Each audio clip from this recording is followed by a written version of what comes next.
बिहार बक्सर डुमराव में आके बहुत ही अच्छा फील हो रहा है मेरे को। यहाँ का इन्वायरमेंट बहुत ज़्यादा अच्छा है एंड यस यहाँ बिहार साइड में बक्सर में मेरा गांव भी पड़ता है। बक्सर में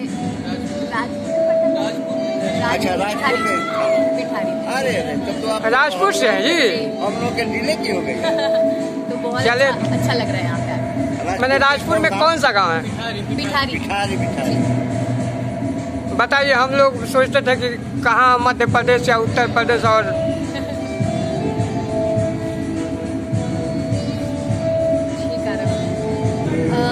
डांस वैसे हम शौक से ऐसा बचपन से ही करते थे, पर जब हम 18 साल के हुए तभी मेरे को प्रॉपर ऐसा था कि सिर्फ डांस ही करियर बनाना है। मेरे परिवार का सहयोग मेरे को हमेशा पूरा रहा डांस के लिए।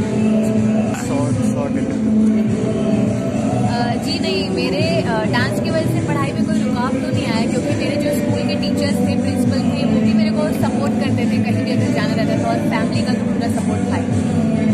भोजपुरी भाषा मेरे को बहुत ज़्यादा पसंद है, क्योंकि मेरी मम्मी यहाँ की है, तो मम्मी भोजपुरी बोलती है तो मेरे को बहुत ज़्यादा पसंद है। मम्मी को बोलते हुए सुनना भी बहुत पसंद है, तो मेरे को ये भाषा बहुत